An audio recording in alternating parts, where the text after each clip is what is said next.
I'm Moe Ricks. I'm a recording engineer. I own a company called Moe Production here in Jacksonville, Florida.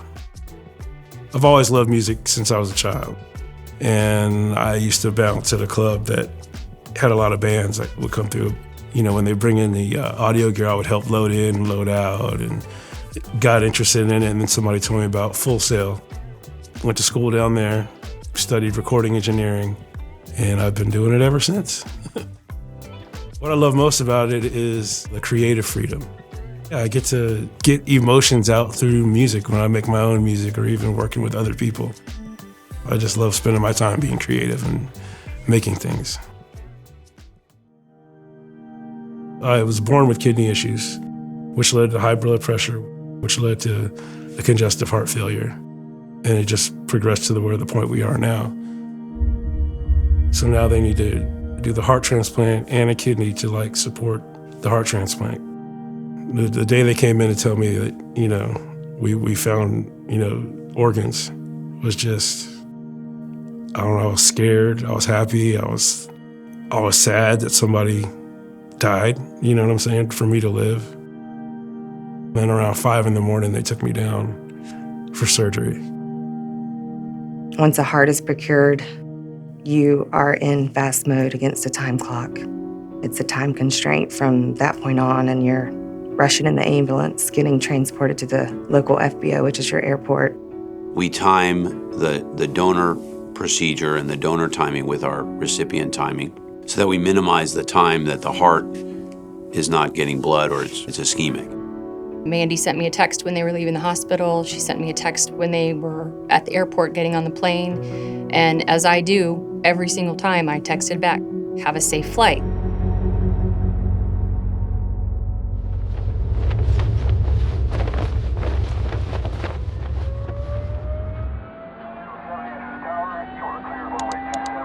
The pilots cranked up the engines and started rolling down the runway.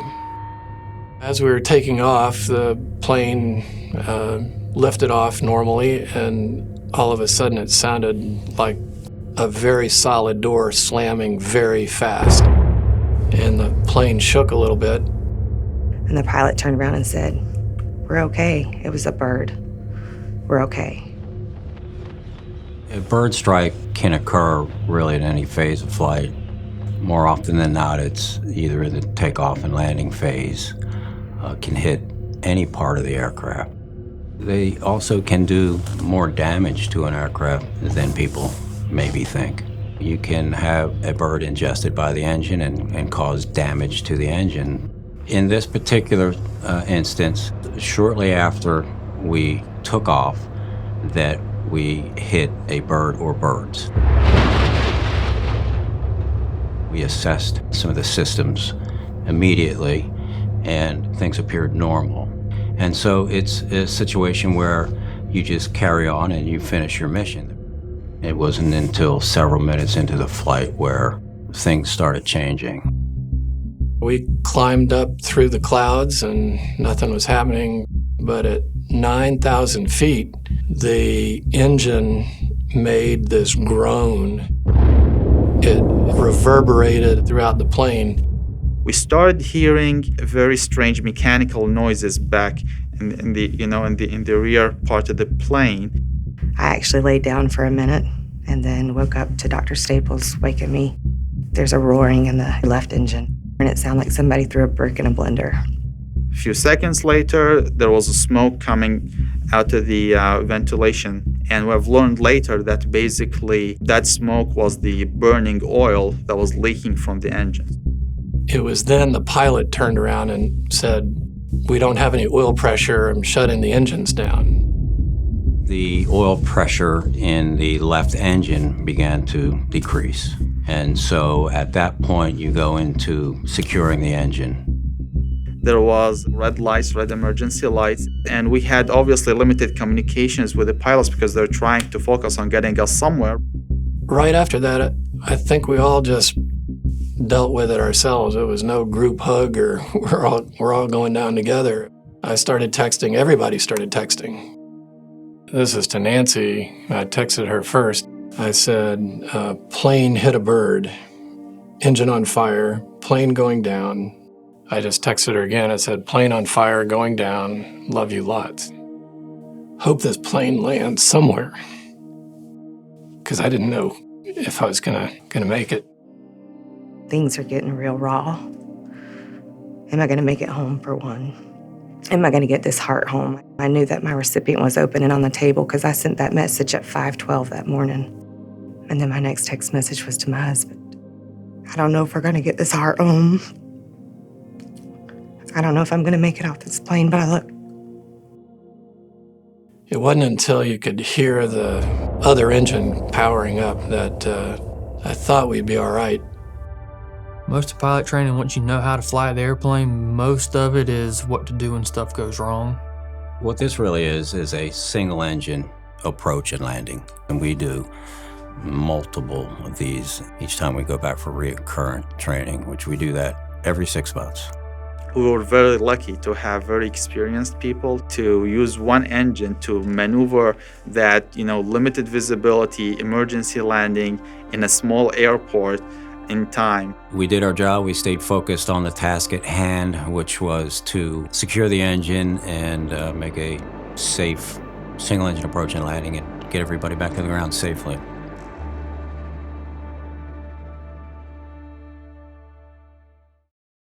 Pretty terrifying, but also you have an organ on board, and now I'm thinking about the recipient.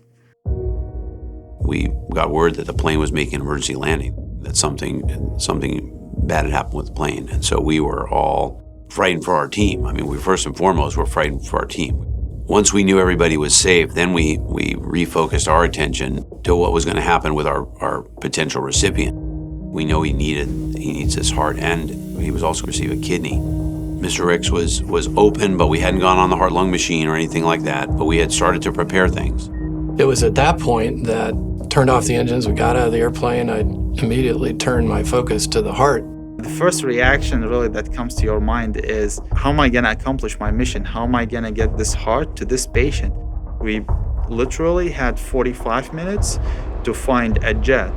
A helicopter would have been too slow. Ground transport would have been definitely very slow. I was knocking on plane doors and talking to pilots.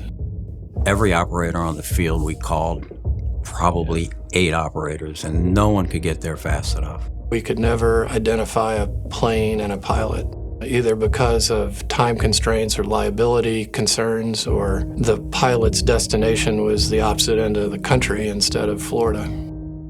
So it didn't work out. Felt defeated.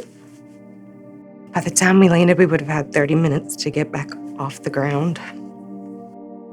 Just 7 hours prior, maybe even 5 hours prior, we all had this huddle and talked about our recipient and how excited everyone was on the team that he was getting this combo organ set, and to know that he was going to have to wake up not having that completion. And so we knew that we just, for Mr. Ricks' safety, we just had to call it and not take a risk of putting in a heart that had been just out way too long. The heart ultimately ended up going to research there in Atlanta. Kind of heartbreaking for us because we knew who was waiting for it here.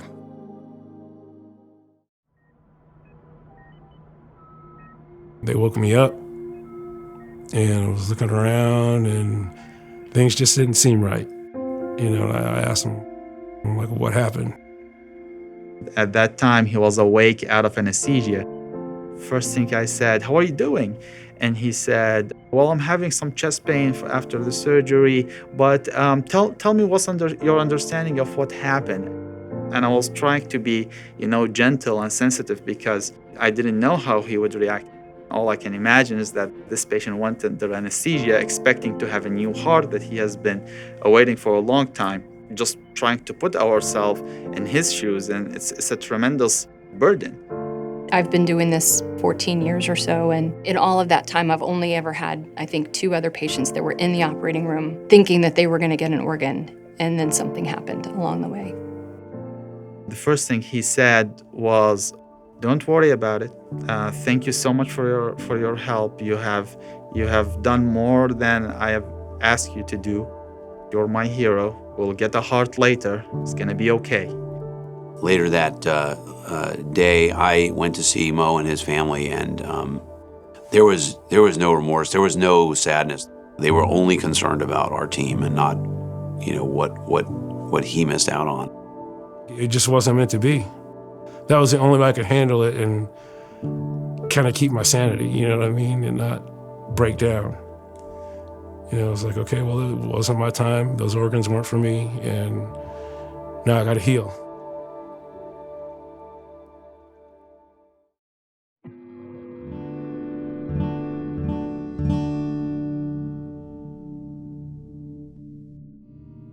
The typical healing process in the hospital is, so clinical and it's about medicines and machines. So the arts and medicine guys, the type of healing that they offered was like basically for my soul. Working at the hospital, we meet a lot of different people, and a lot of them come to us via a referral process. So we were referred to Moe's room. When we met him, he was just super engaging. He told us he loved music just as much as we did, and so we hit it off pretty quickly. They asked me what I wanted them to play, each one of them individually. And both times I was like, play originals. Play something you wrote. And they did, and I was just like, whoa, these guys got talent. Like, okay, now I can tell them I'm a recording engineer. It was something we'd never experienced before. Moe had this technical ability of recording, so he saw us as maybe like a vehicle for him to be able to record music in his room like he does in his regular life. I can get some gear, I'll buy some new gear and have a little mobile studio set up right in the hospital room. And then they found my organs and the tragedy happened. And then we got to talking about writing a song about that. He came out of that situation wanting to immediately express how he was feeling. And so it kind of consisted of us listening to his story, talk to him about what parts he wanted to highlight. What did he want it to feel like? What was the mood? He wanted to know about everyone else's perspective. He wanted to know about the doctors who were on the plane. He said, I can't imagine what that must have been like. And we're thinking, like, you just had this horrible thing happen and you're wondering about how someone else is feeling. That's really empathetic and it's really beautiful. And so we knew it was pretty ripe for a good song. Then went for a couple of days, wrote the song and came back, and it just floored me. It was just so beautiful. Something happened.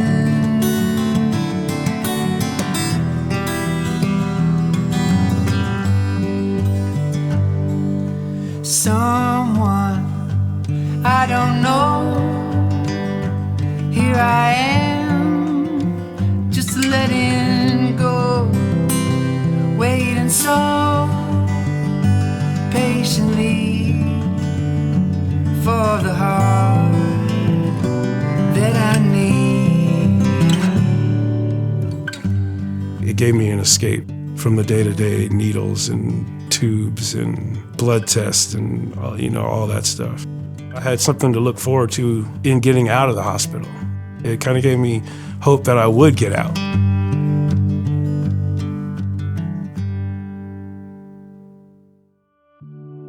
Right now, there are more than 113,000 patients across the country who are on waiting lists at different transplant centers who are in need of a life-saving organ transplant. Their only hope for survival is getting that transplant. It's not like you can just get a medication or have a procedure done or have an operation done and get better. So without organ donors, none of these 113,000 patients are going to get that new chance at life.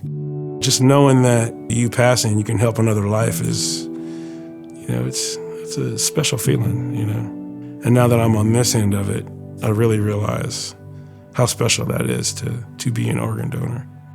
It is so easy to become an organ donor and make a decision that could ultimately save not just the life of one person or two or three. So many other individuals can be helped from one decision. Yes, I want to be an organ and tissue donor. Inside of everybody at UF Health, all of our doctors and nurses, lives and breathes this idea that we've been entrusted with a great responsibility, and the responsibility is to give every single patient hope, where sometimes hope doesn't exist. To see a patient's optimism in the face of such a difficult situation, it reaffirms why all of us do what we do here at UF Health and why our transplant team does what it does. Everyone here that I have ever worked with at UF Health, they're 100% bought in. We don't do transplant because it's just a job. We do transplant because it's our life, and we love what we do. I feel like I'm just doing my job, and it's a job that I want to do. I don't want to go down any more than anybody else, but I gladly accept the risk. It was really incredible to think about sending messages to their family members from the plane and worried about their life, and then to immediately go right into, we've got a heart here, we got to get it back to the recipient. I know that my teammates are heroes every time they get in a plane and bring us a heart, but that just put it in a whole different realm. I just went back on the transplant list in November. I have this guy with me everywhere I go, every day, which is the left ventricular assist device, which is doing the work of the left side of my heart. My philosophy behind life is what you make it. I mean, we go through life creating memories, and I'm trying to create some good memories, you know. Even if you have your dark days, there's always a silver lining. I just know that it's going to be over. Trouble doesn't last forever. I just kind of try to keep my faith and stay strong.